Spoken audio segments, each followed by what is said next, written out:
El objetivo de presente exposición es explicar los contenidos del capítulo número 5, sección 1, dedicado fundamentalmente a evaluar las presiones de suelo y considerando en ello las presiones estáticas.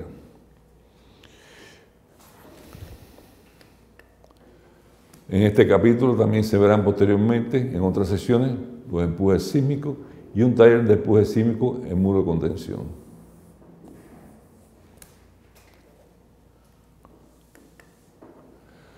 Los muros son estructuras cuyo principal objetivo es servir de contención y sostenimiento de estructuras bajo los efectos de los empujes de los terrenos naturales. Asimismo, se analizan en ellos los componentes de los rellenos artificiales. La presión de estos rellenos sobre el muro influye fundamentalmente en las condiciones de la deformación y depende de ello la deformación de los muros. Para evaluación de los empujes de suelo debe tomarse en cuenta diferentes factores en consideración, como la configuración del muro, las características de deformabilidad del muro, las propiedades del relleno, las condiciones de fricción suelo-muro, la compactación del relleno, el drenaje, así como la posición del nivel freático. Distintos factores se evalúan en cuanto a las posiciones de cada uno de estos factores, del nivel freático, el drenaje y del relleno. En ellos, la magnitud del empuje del suelo varía ampliamente. Se ha explicado en otras secciones que la magnitud del empuje del suelo varía dentro de dos límites, el estado activo y el estado pasivo, dependiendo de la formación del criterio de deformabilidad que se tiene en ello. En todos los casos, se debe procurar que el material de relleno sea granular, ya que permite mayor efecto de fricción y de resistencia, así como que el drenaje no influya en la estabilidad de la estructura. Evitar los empujes producto del drenaje significa eliminar un factor importante de fuerzas sobre ello, pero en el proyecto hay que tener que esa condición del empuje hidrostático no esté presente. O sea, evitar la formación de empujes hidrostáticos y para ello considerar adecuadamente cómo se va a establecer el sistema de drenaje.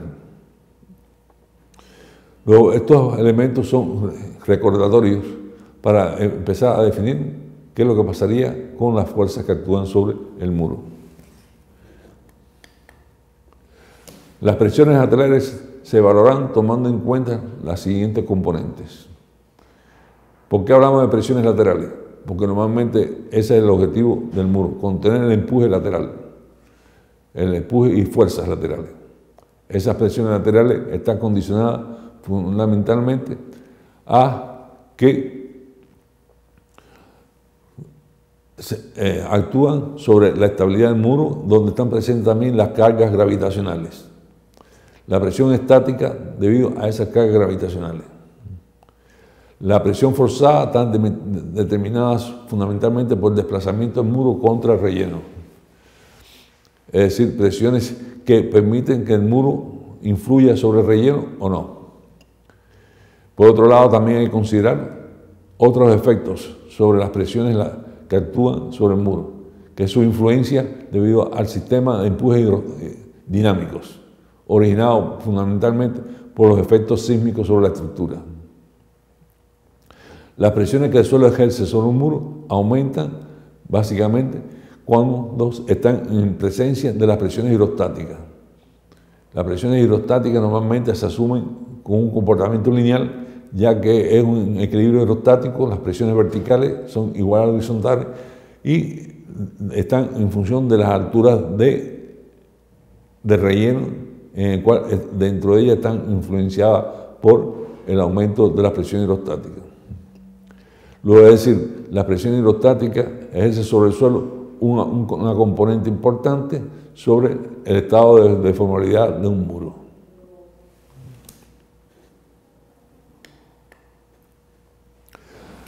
Para la determinación de los empujes de suelo se utiliza el método del fluido equivalente, con expresiones de tipo inconsideradas en la fórmula 51.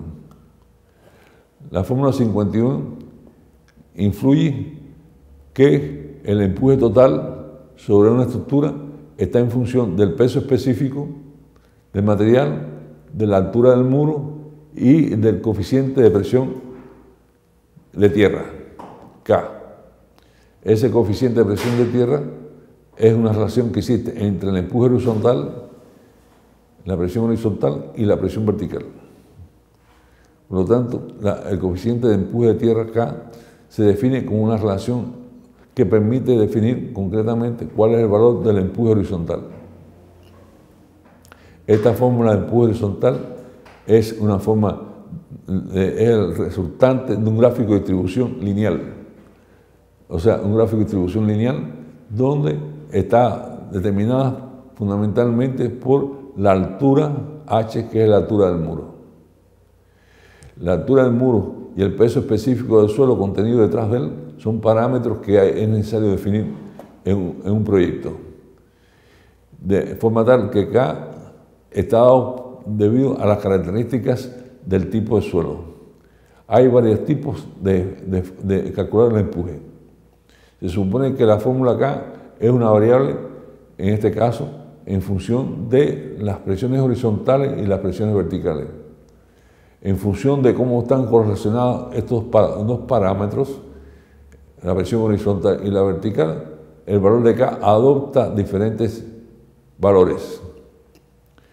Es decir, puede adoptar un caso, que es cuando el empuje prácticamente sea cero, es decir, no existe empuje producto de que la altura es H o bien el factor K es un parámetro que puede llegar a ser inclusive nulo cuando no existe empuje horizontal. Luego, al considerar movimiento, el muro requiere alcanzar unas condiciones máximas y mínimas. Los empujes pueden ser máximos siempre y cuando el factor K está vinculado fundamentalmente con el estado de compresión del suelo. Es decir, cuando el suelo es comprimido por el muro, el factor K puede llegar a tener un valor límite que se llama condición máxima, que se llama empuje pasivo. El factor K puede tener un valor mínimo cuando la condición es que el muro se va separando de la estructura del suelo, por lo tanto existe un desplazamiento o una rotación, una traslación de este hacia afuera. Ese desplazamiento tiene sus valores límites también y significa que está en las condiciones mínimas. En las condiciones mínimas se llama empuje total activo. Pero evidentemente esta ecuación es una ecuación que está en un comportamiento lineal, es el resultado de un sistema de distribución lineal, ya que para cada límite sería un valor dado. Es decir, si la fuerza K está considerada por la condición mínima, sería un valor dado fijo y está en función, el empuje está en función de la altura. Si el coeficiente K está por la condición máxima, significa que tendría el empuje máximo. Luego, la fórmula el factor K depende de la fuerza vertical, la tensión vertical y la tensión horizontal. A nosotros nos interesa calcular el empuje horizontal. Luego, para calcular el empuje horizontal, hay que calcular la tensión vertical. Y el factor K es un parámetro que depende del tipo de análisis que se haga. En los estudios de mecánica del suelo normalmente existen distintas teorías para calcular el factor K. En esta fórmula 52 hay dos incógnitas. Nos interesa conocer sigma sub H. Luego se puede definir el valor de la presión vertical y el factor K se define en función del ensayo de corte. O sea, el ensayo de corte entre las regiones en análisis bidimensional en una dirección horizontal y vertical. Y en función del círculo de Mohr se determina el coeficiente de presión lateral, activo o pasivo o en reposo.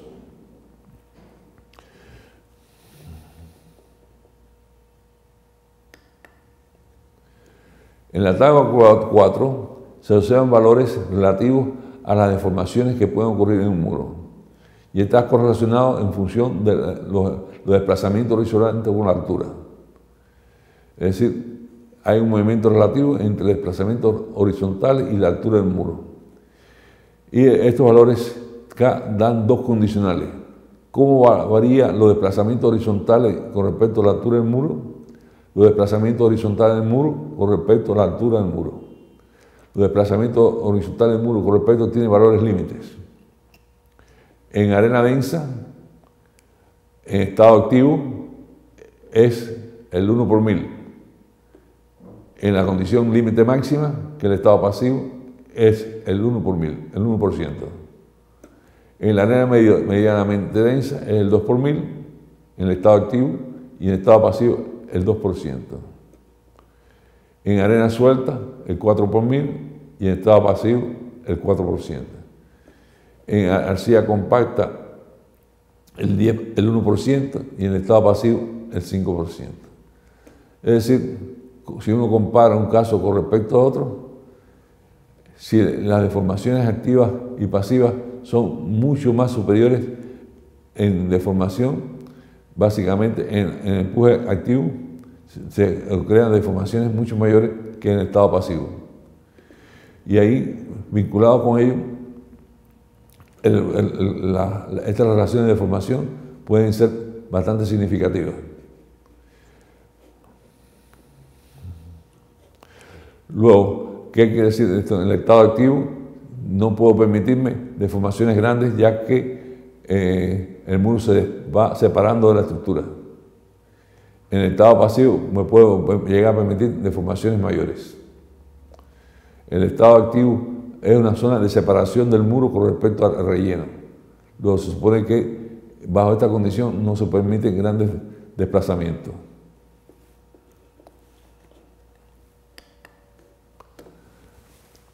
Cuando uno analiza las presiones estáticas, se refiere fundamentalmente a los tres estados de análisis. Presión estática, que es el análisis estático de lo que está ocurriendo en el suelo, en estado de reposo. ¿Qué se llama estado de reposo o empuje de reposo? Es cuando el muro o estivo está restringido en su movimiento lateral. Es decir, no puede haber deformaciones laterales con respecto a la altura.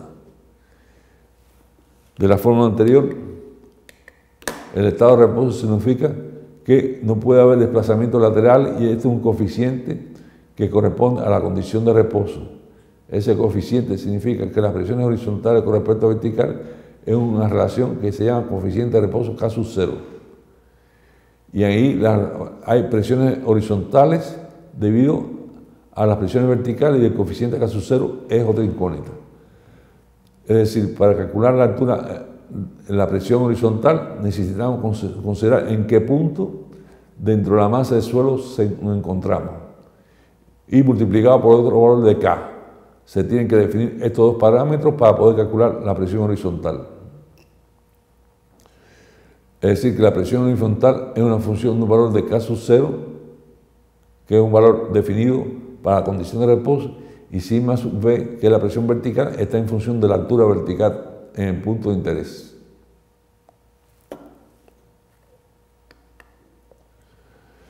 En la condición de reposo se asume que la deformación horizontal es nula.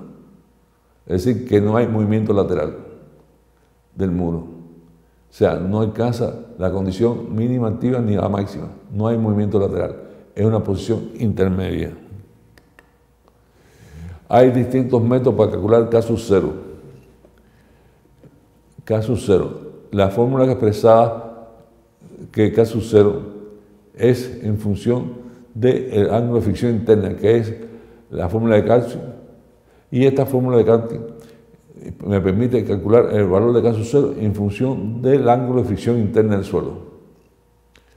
Por ejemplo, en una estructura de una zapata, es decir, en un sótano, donde puede haber un estribo,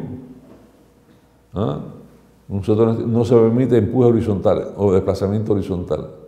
Si no se permite desplazamiento horizontal, el valor de sub 0 está vinculado con un valor de K definido como coeficiente de presión de reposo.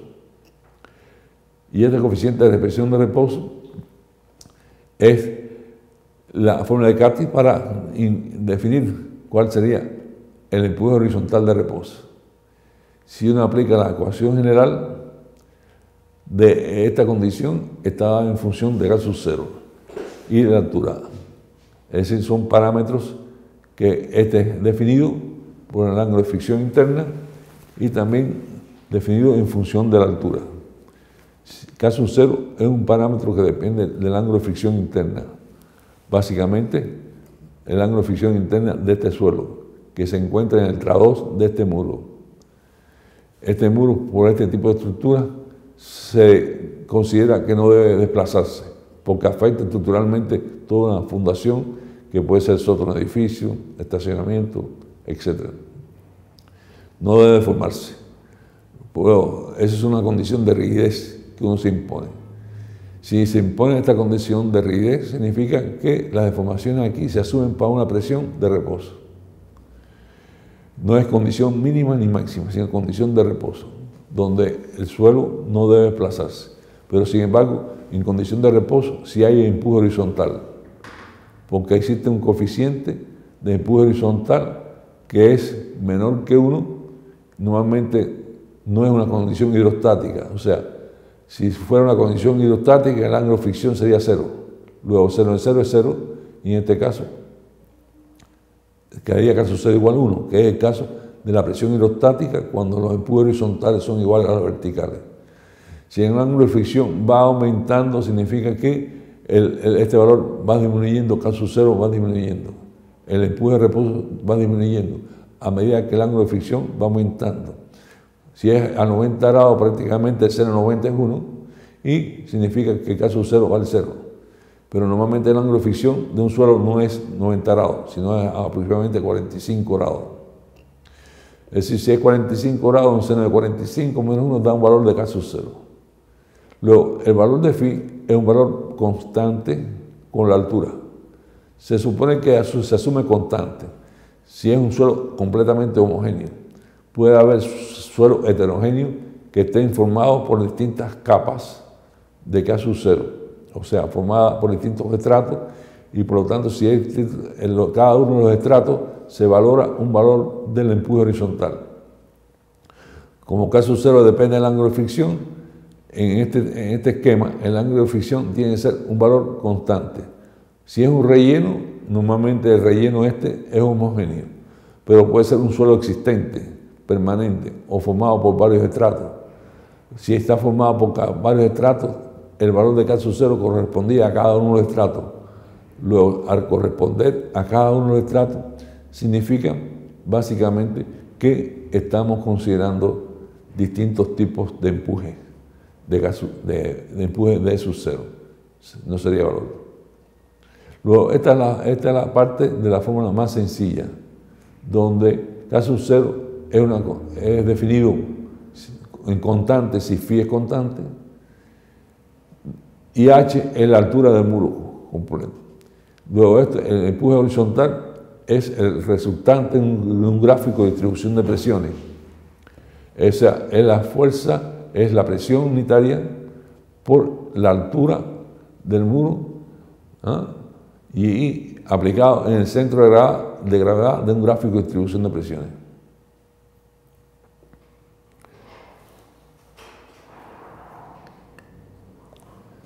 En este caso estamos viendo un muro de contención de un parámetro vertical donde tenemos que el empuje horizontal, que es un medio de gamma por h al cuadrado, está aplicado en el centro de gravedad de un gráfico de distribución de presiones triangular. Y el centro de gravedad, ese centro de gravedad corresponde al centro de gravedad de la figura geométrica, y esta figura geométrica normalmente es un triángulo, siempre y cuando no exista sobrecarga en la superficie libre. Si no hay sobrecarga, aquí, porque en este punto superior el empuje es 0, porque la altura del relleno en ese punto es 0. A medida que va aumentando la altura, se va incrementando la presión horizontal, linealmente. Está asumiendo de la ecuación anterior, si se deriva esta ecuación, se obtiene que la presión es gamma por H, donde esto es una constante, y si esto se deriva, significa derivar la fórmula del empuje entre C y H, y se obtiene un valor prácticamente gamma por H. Y al multiplicar gamma por H es una ecuación lineal, donde la pendiente del gráfico de distribución de presiones la obtiene el valor de gamma y H es una variable, y caso cero es constante. Luego, por ello, este gráfico de distribución es el que es propuesto por los autores para determinar el caso cero. O sea, el caso cero es un parámetro que está relacionado con el tipo de suelo, y su valor es constante siempre y cuando el suelo es homogéneo. En la figura tabla 5 se observan diferentes valores de caso cero, dependiendo de cómo es el tipo de suelo. Acá, caso cero, por supuesto, es menor que el K hidrostático, 1, pero es superior al K correspondiente al empuje activo. O sea, en arena suelta 0,4, en arena densa 0,6, en arena compactada 0,8, en arcilla 0,6 y en arcilla dura 0,5. O sea, este valor de coeficiente depende de las características de fricción del suelo, y también tiene valores en cuanto a los suelos cohesivos o de comportamiento cohesivo. Si por cualquier circunstancia es preciso dar un suelo, un talud mayor que phi, será necesario entonces en el talud, un talud de un suelo mayor que el ángulo de fricción, resulta ser que el suelo se cae, hay un derrumbamiento y hay que colocar un muro para sostener. En esta ecuación, en esta tabla, se da algunos valores de los materiales, también indicados anteriormente en cuanto al ángulo de fricción y la densidad para diferentes tipos de suelo. Este gráfico, que es el gráfico Tersine, es un gráfico en que se relaciona cómo cambia el coeficiente de presión activa de los desplazamientos. Este gráfico se había observado en el capítulo 2, donde se explicó el comportamiento del coeficiente de presión activa. Por ejemplo, basta en esta área, aquí tenemos el valor de K sub 0 en reposo, donde aquí en las ordenadas prácticamente se producen los desplazamientos. En este sector de la derecha están los movimientos de compresión, o sea, los desplazamientos debido a la compresibilidad del suelo, que es la formación del estado pasivo. Hacia la izquierda están los desplazamientos debido a los desplazamientos en la fase de formación del estado activo. Luego, el valor del coeficiente es cómo varía el empuje horizontal con respecto al vertical en función de los desplazamientos. En el estado de reposo no hay desplazamiento, por lo tanto, el valor de las deformaciones se hace cero. A medida que el suelo se va separando y empujando la estructura en este caso se moviliza hacia afuera, hacia el exterior, y por lo tanto esa movilización exterior significa que el suelo se va desprendiendo, se va deformando hasta un valor límite. Y en este valor límite prácticamente el valor de K ya se hace constante, porque no crece los empujes horizontales con respecto a un punto, no va creciendo, se mantiene constante. Este límite es llamado límite activo. En forma contraria, si el suelo es comprimido por el muro, se va formando el estado de formación del estado pasivo. El suelo empieza a comprimirse y el suelo resiste ese empuje hasta una resistencia máxima, que es cuando el coeficiente se llama K sub P, que es el coeficiente de empuje pasivo. En este caso también la relación entre la presión horizontal y vertical se mantiene constante en el límite. Luego, estos dos valores límite son los análisis por distintas teorías. ¿Cuál sería el valor límite en el empuje activo para una condición de tipo de suelo? ¿Y cuál sería el valor límite del empuje pasivo para una condición de tipo de suelo? ¿Qué tipo de suelo es? ¿Suelo granular? Etcétera.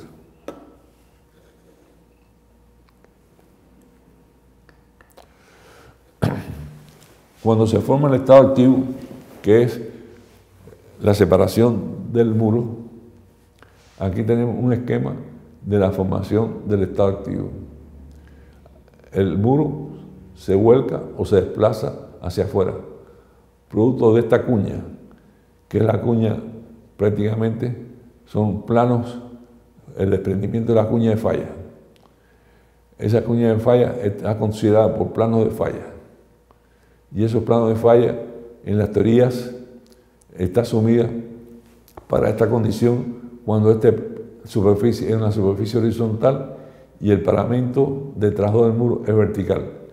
El plano de falla forma un ángulo con respecto a la horizontal de 45 más phi sobre 2. 45 grados más phi, que es el ángulo de fricción interna del suelo. Aquí vemos un gráfico de la formación de las presiones verticales. O sea, la presión vertical y el esfuerzo de corte.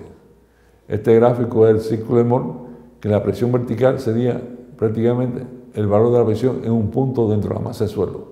Un punto dentro de la masa del suelo fundamentalmente vinculado con el trabajo del muro.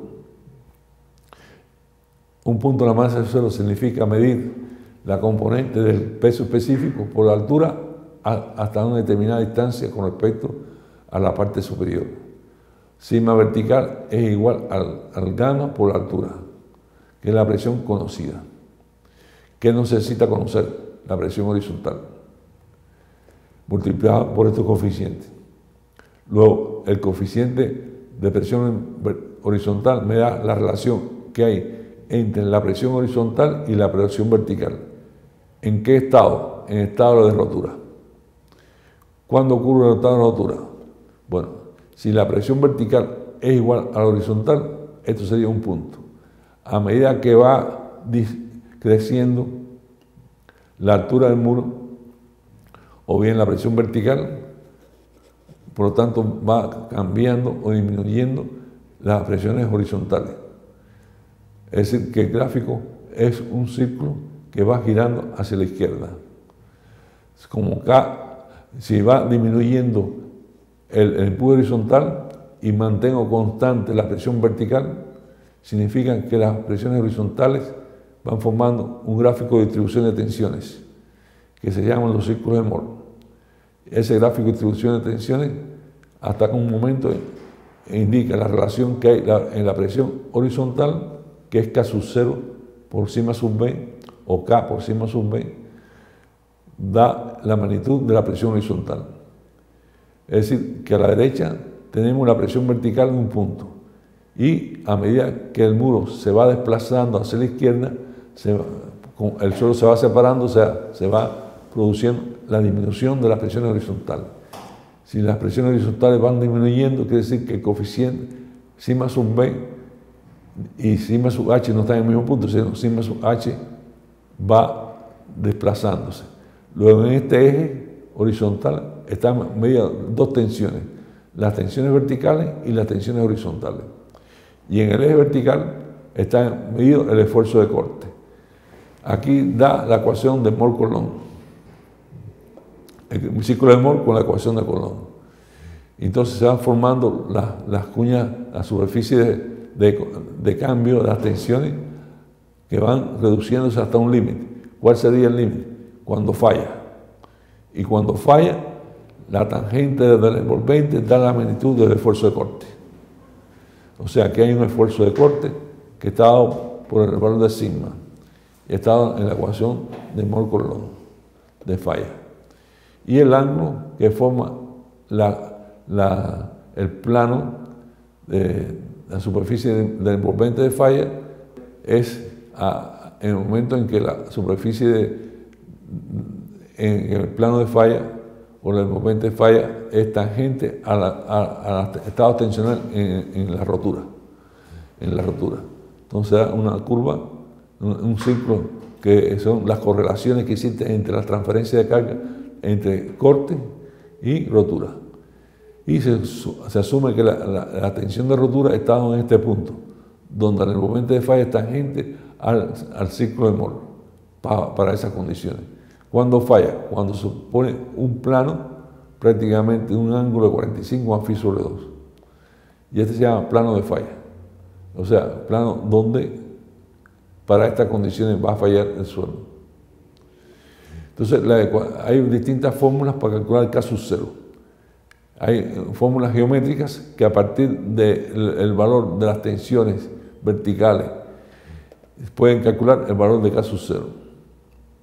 Y casus cero se da por distintas fórmulas y depende fundamentalmente de cómo es la figura geométrica del muro, en este caso un muro con paramento vertical, superficie de relleno horizontal. Se puede calcular también la fuerza horizontal haciendo un equilibrio de tensiones de esta cuña que se llama cuña de falla, definido por este ángulo. Entonces, hay un estado de equilibrio estático. Entonces, utilizando la ecuación estática, se puede calcular la reacción horizontal sobre el muro, la componente vertical o perpendicular al plano de falla y la componente vertical de esta cuña de falla. O sea, la cuña de falla es un volumen de suelo que tiene gravitacionalmente una componente vertical. Para esta cuña de falla hay dos fuerzas que influyen sobre ello. La reacción del suelo en el intrazón sobre la cuña y el empuje del suelo sobre esta cuña, que es igual en sentido contrario al empuje activo. Esta ecuación de equilibrio también permite calcular el valor de casus cero. El caso contrario, ¿qué pasaría en el estado pasivo? En el estado pasivo, como hemos dicho, en vez de disminuir los empujes horizontales, crecen. Es decir, el empuje horizontal empieza en un punto determinado, empieza a aumentar los empujes horizontales, formando distintos ciclos de tensional que se generan a través de estados tensionales en cada punto, con respecto a las presiones horizontales. Aquí igualmente, en la ordenada horizontal están medidas las presiones horizontales, pero como el suelo está comprimido, resulta ser que las deformaciones en compresión son menores que las deformaciones en esfuerzo de expansión del suelo. Luego, la compresión, sus deformaciones unitarias son más pequeñas, pero la resistencia es mayor. Luego, las fuerzas resistentes son equivalentes a los empujes horizontales. Y como son mayores, van creciendo el círculo hacia la derecha, hasta que en el momento se produce la falla.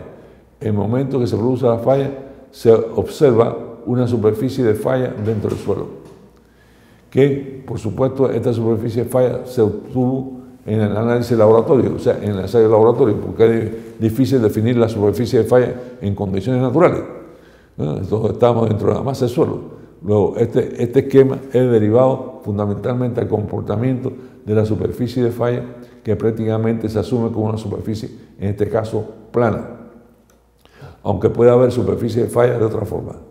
Se asume un comportamiento de la superficie de falla siempre y cuando el relleno es horizontal y el paramento vertical. Si el relleno fuera inclinado o el paramento tiene otra pendiente, la superficie de falla es distinta, totalmente distinta. No tiene que ver con superficie de falla plana. Y por supuesto es distinto también el comportamiento del gráfico de distribución de tensiones y el círculo de Mohr. Al formarse el estado pasivo, la envolvente de rotura es en otra posición. Y también a partir de eso se puede calcular el gráfico y el valor del ángulo de falla, que está determinado por el ángulo de esta pendiente, de la traza. Normalmente esta pendiente puede ser no solamente recta, puede ser también con determinada curva. Sucede que esto es un criterio de la envolvente, del estado tensional, que en este caso es tangente en un punto, y en el punto donde es tangente se mide el esfuerzo de corte. En el ensayo anterior, el análisis anterior, también igualmente, tangente en el envolvente es el punto de corte. La relación del círculo de Mohr es precisamente saber determinar a través de un ensayo de resistencia al corte y resistencia cuál es la pendiente de esta tangente. Y la pendiente de tangente en función del ángulo de la pendiente, que es el ángulo de fricción interna. Este valor que tengo, el ángulo de fricción interna del suelo. O sea, se hace este análisis de estado tensional, tensión de formación entre las tensiones verticales y horizontales, para calcular la pendiente de este ángulo, que se obtiene gráficamente, pero tiene resolución gráfico-analítica. O sea, tiene solución gráfico-analítica que se puede tomar a partir de un gráfico el valor analítico de la ecuación. Y este es un comportamiento de una ecuación lineal que también se puede asumir que aproximadamente es así. Pueden intervenir otros factores, pero aproximadamente es así. Para facilitar los cálculos se asume con una superficie plana y un comportamiento lineal. Por lo tanto, hay una relación directa entre esfuerzo de corte y estados tensionales. Y esto se da con la ecuación de Moll-Coulomb, que es tau igual a C más sigma tangente phi. La teoría de Rankine. La teoría de Rankine es una teoría bastante clásica, de las primeras que se hicieron, para calcular los empujes de suelo, tanto para la formación de los límites activos y pasivos y el empuje de reposo. La teoría de Rankine está basada bajo determinadas condiciones específicas que él se impuso para calcular la fuerza horizontal. Es decir, en otras palabras, para calcular la presión, la fuerza, para determinar el coeficiente de presión K. El coeficiente de presión en general, no solamente en estado de reposo, sino normalmente en cualquier estado de presión del suelo. Es para determinar el valor de K. O sea, la teoría de Rankine asume determinadas condiciones de entorno o de contorno alrededor del muro para poder calcular cuánto sería el valor del coeficiente K. Pero esa condición de contorno es la solución geométrica que tiene un muro, sus características de superficie, el tipo de suelo, las características del suelo y las condiciones de borde de la cuña de falla. Y él calculó un coeficiente K bajo determinadas condiciones, que son las hipótesis de cálculo. Estas hipótesis de cálculo son importantes conocerlas para la teoría de Rankine para poder aplicar su fórmula. O sea, no podemos aplicar una fórmula para calcular K sub 0 si no sabemos cuáles son las condiciones, las hipótesis de cálculo de esa fórmula, sus limitaciones y para qué estado está dado. Luego, aquí viene una de las primeras teorías para calcular los empujes estáticos, que es la teoría de Rankine. La teoría de Rankine asume lo siguiente. Primeramente, que la masa de suelo que está en el trasdós del muro, sea la masa de relleno o colocado o supuesto, es un suelo homogéneo e isotrópico. Es decir, es un suelo que tiene las mismas características en toda su profundidad y el mismo estado tensional, o sea, no depende fundamentalmente de otros factores, sino se hace igual. Un estado tensional exactamente igual en toda a una determinada profundidad y homogéneo. O sea que los parámetros, en el caso de la densidad del suelo o los pesos específicos, es constante a lo largo de la altura. Es un mismo tipo de suelo, homogéneo e isotrópico. Significa que las deformaciones que ocurren en las diferentes direcciones se mantienen iguales en todos sus planos de análisis. Después se asume, importante, tiene que ser un suelo homogéneo. 2, que la superficie de falla es plana. Es decir, que la superficie de falla es plana. Esta superficie de falla es plana, donde da una cuña de falla. Se va generando distintas superficies de falla a lo largo de la altura y tiene el mismo comportamiento toda esa superficie a lo largo de la altura. Que el suelo que está aquí es igual en todos sus puntos.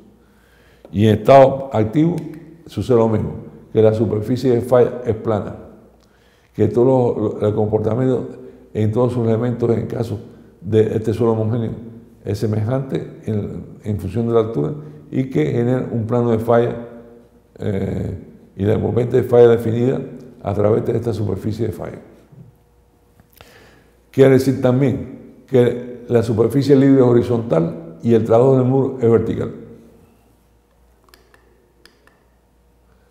La superficie posterior del muro es vertical, que es el trasdós del muro, y no existe fricción entre el suelo y la parte posterior del muro. Es decir, caso de Rankine, Suelo homogéneo, que te trae el muro. Superficie de falla plana, detrás del muro. La cuña de falla definida por dos superficies. La horizontal libre, la superficie libre horizontal, paramento vertical y una superficie de falla plana. Esto da una cuña definida en volumen. 2. Que el suelo también no tiene fricción entre el muro y el suelo. No hay efecto de fricción. Es decir, que la fuerza, la componente horizontal, al no haber fricción, aquí no hay esfuerzo de corte y la componente que existe es normal. Es como si fuera una superficie lisa. Superficie lisa. No hay esfuerzo de corte en el plano vertical. Solamente hay componente horizontal. No existe fricción entre el suelo y la parte posterior del muro. O sea, si no hay fricción, esto es una superficie lisa. Es decir, no hay componente horizontal, no hay componente de roce entre el suelo y el muro. Es cero. Luego, la resultante del sistema de fuerza, en este caso horizontal, en una superficie, en un punto determinado. Luego, acá se obtiene cuál sería el caso de una envolvente rotura. Está estimado fundamentalmente para el caso activo. El primer caso que vamos a analizar en el estado de Rankine es el caso activo. Y un suelo que es sin cohesión, o sea, friccional puro. Es un suelo que la resistencia a la adherencia o la cohesión no existe. O sea, eso tiene que ser un suelo que en el laboratorio esté evaluado como su comportamiento friccional, nada más. O sea, no existe efecto de cohesión. Si el comportamiento es friccional, nada más quiere decir que el gráfico de distribución de tensiones corresponde a un comportamiento en el que solamente influye la fuerza de fricción. Al no haber fricción, quiere decir que cuando la tensión es cero, horizontal y vertical cero, solamente el esfuerzo de corte, en este caso es cero. No hay cohesión en la superficie libre. O sea, en este punto superior no existe cohesión. Si el suelo fuera cohesivo, existe adherencia. Se produce cohesión en este nivel y hubiera existido un salto aquí, una altura. Pero como en el límite superior, donde la presión vertical es cero, no hay otra fuerza que no sea la fuerza de roce o la fuerza de fricción. Si el suelo fuera cohesivo, en este punto hubiera un estado tensional cohesión, que es una compresibilidad que se produce. Luego, como estamos en el caso de activo, en suelo friccional, sin cohesión, solamente el esfuerzo de tau, que es el cortante que se genera en este plano, en el plano de corte, de la resistencia al corte, es una función de las tensiones verticales, horizontales y del ángulo. Es decir, cualquier ordenada que hay aquí está vinculada con la componente horizontal y el ángulo de la envolvente de rotura. Es decir, que sería igual a sigma por la tangente de este ángulo, da el valor del esfuerzo de corte. En el caso activo, en la falla, el coeficiente de presión activa, haciéndose el análisis geométrico o trigonométrico de este valor, el coeficiente de presión activa es la relación entre las tensiones horizontales y verticales. Las tensiones horizontales está dado por sigma B dividida por esta distancia, que es 2 veces el radio. O sea, la tensión horizontal sería la tensión vertical menos el diámetro, expresado geométricamente. Y la tensión vertical sería el valor de la fuerza vertical, que también está dado por el gamma y H. Reemplazando los valores de sigma vertical por gamma por H y sigma horizontal, se obtiene finalmente esta condición, que sería la condición básicamente de la formación del estado activo. O sea, en el límite mínimo, el coeficiente de presión activa es igual a 1 menos seno phi, más 1 seno phi, que es igual a la tangente cuadrada de 45, o sea, es la misma solución trigonométrica. Caso A, el coeficiente lateral del empuje activo. ¿De qué depende entonces esto? de la condición de Coulomb de Rankine, en este caso, para el empuje activo. Asume básicamente que el empuje activo se forma cuando se produce la cuña de falla activa y esa cuña de falla activa forma un ángulo de 45 más phi sobre 2, donde da un plano de falla, una superficie de falla plana, limitada también por una superficie horizontal y un paramento vertical. Obsérvense que la ecuación de Rankine no está en función de la deformación del muro. Esa es el análisis estático en la condición de rotura.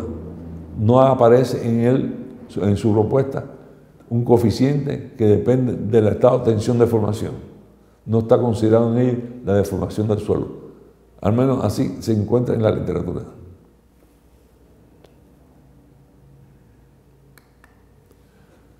Estado de Rankine en estado pasivo.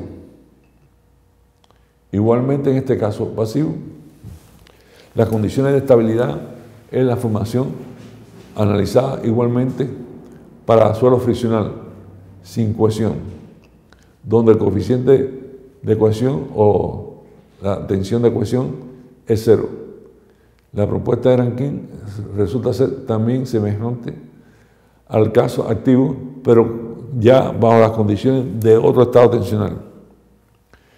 La propuesta de Rankine se asume entonces semejante a lo que había iniciado y considerado anteriormente, que es que el estado pasivo se forma cuando la presión horizontal es máxima y hay un envolvente de rotura. Cuando el envolvente de rotura está aquí, si es suelo friccional, no existe esta altura. Sencillamente es el ángulo de fricción. Ahí, en el caso pasivo, igualmente, la superficie de falla está definida por un plano de falla, superficie de falla plana, y un ángulo diferente.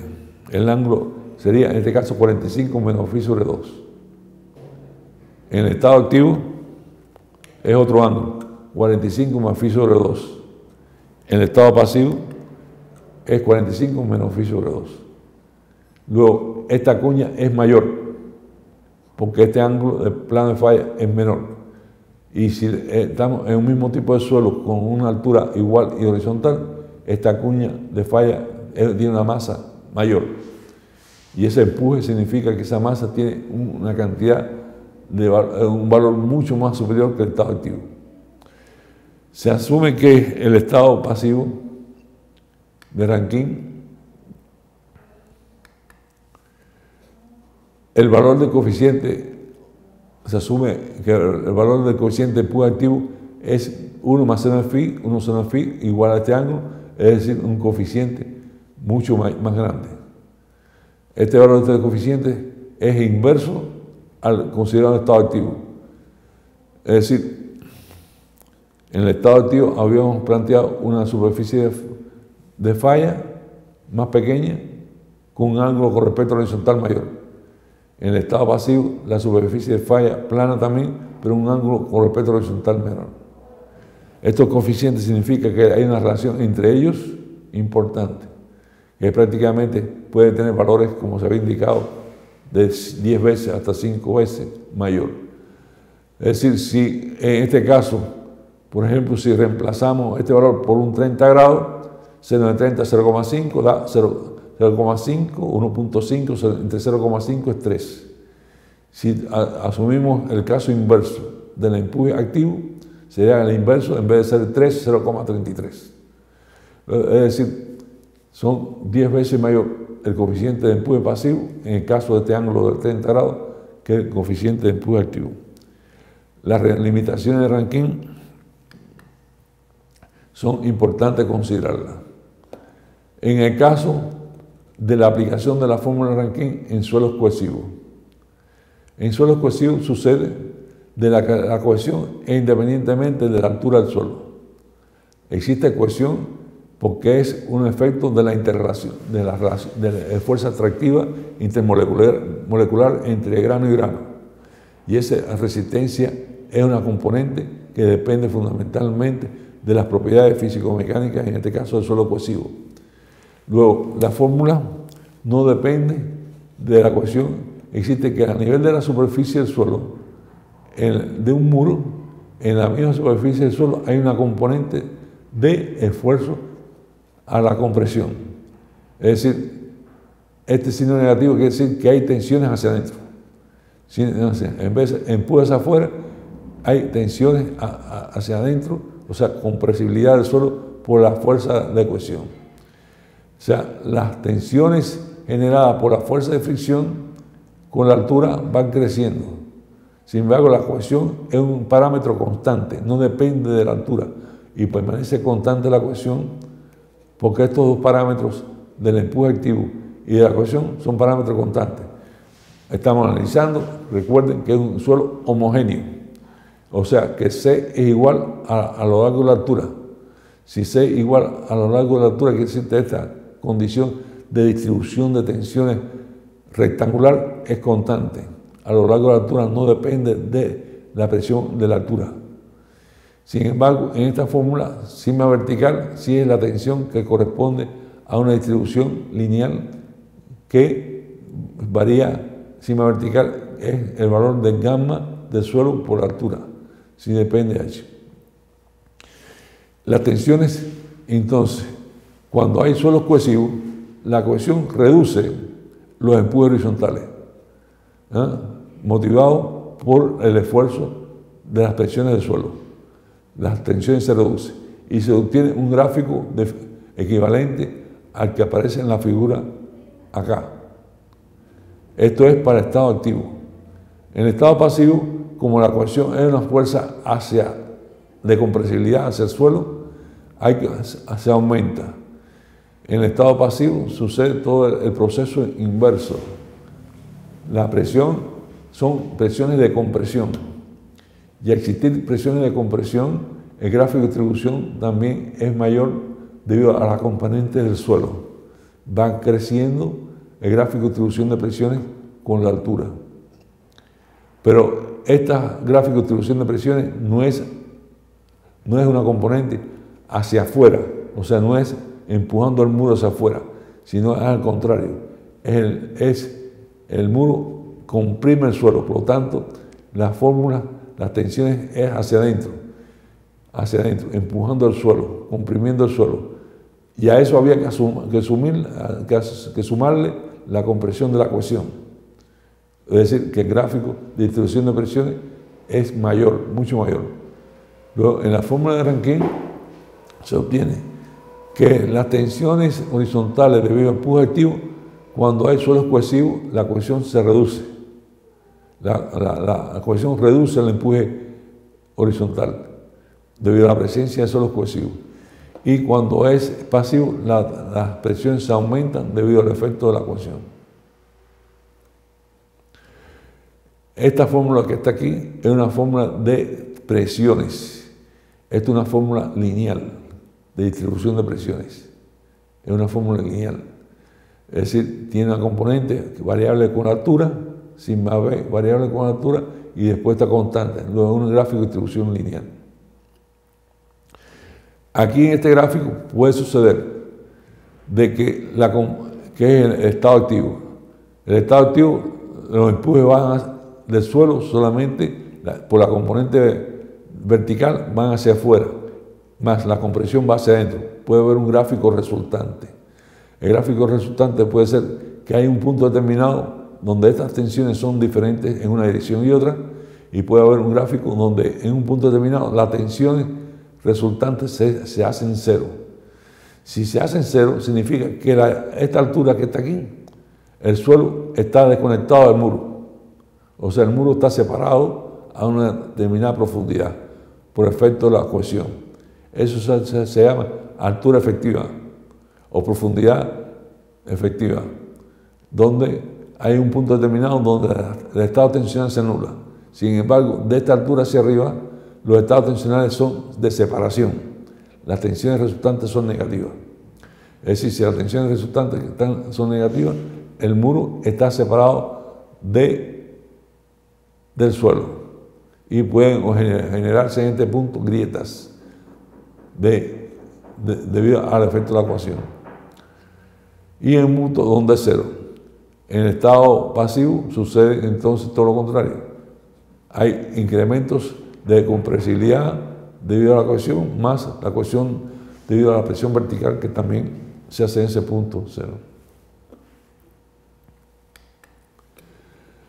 Bueno, existen otras teorías de cálculo de los empujes de suelo, que son teorías mucho más complejas.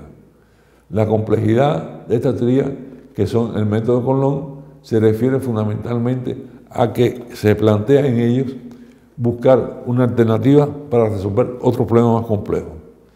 Antes de entrar en la teoría de Coulomb, es importante destacar lo siguiente. En la teoría de Rankine,